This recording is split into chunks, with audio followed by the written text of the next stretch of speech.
This right here is called a fringe closure. Now let me show you how to draw the guideline for it.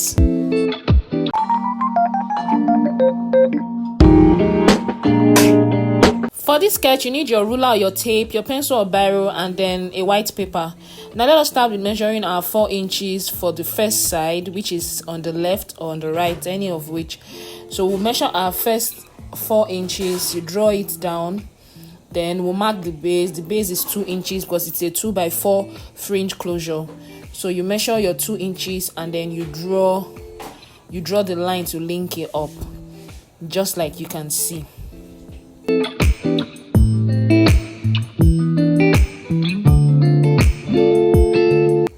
Next, we're also going to measure 4 inches for the other side and then draw it to meet the base. It's very self-explanatory. I'll be back when I'm done with this.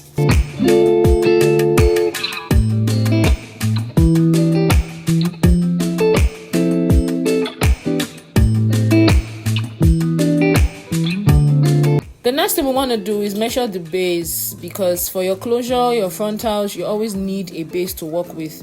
And for that, we're just going to mark out 1 inch and then we're going to draw it across to touch the 2 sides, as you can see.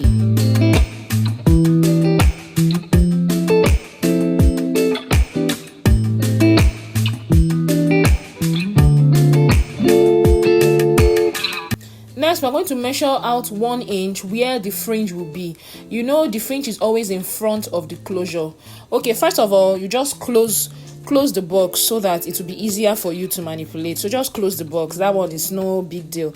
Then from the middle, we're going to mark out 1 inch. Sorry, I actually did 1 inch, depending on how full your customer or your client wants the fringe to be. So I'm just going to measure out 1 inch and then mark that 1 inch from the middle of the front of the closure to the edge of the top, just like this, thereby giving you like a V shape. I don't know if that makes sense, like a V shape kind of drawing. Exactly. So when you are done with that, this will serve as your fringe. You actually follow this line to actually ventilate your fringe. Exactly.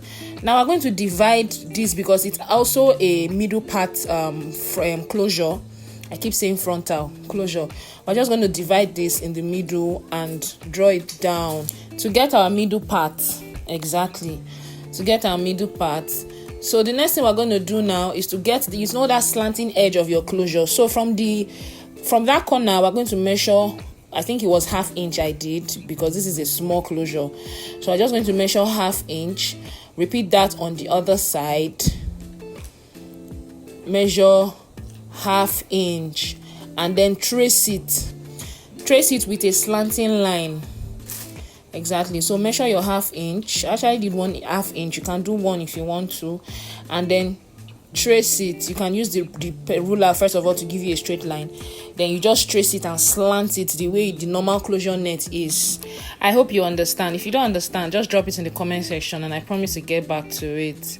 So after doing this, the next thing we're going to do is just to label the closure guideline so that you don't get confused when you are ventilating. And that's all.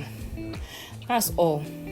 You label it with the base, the body, and the fringe. I will do that in a bit. And that's just it. All you need to do now is place this on your dummy head, put your net on it, and ventilate on.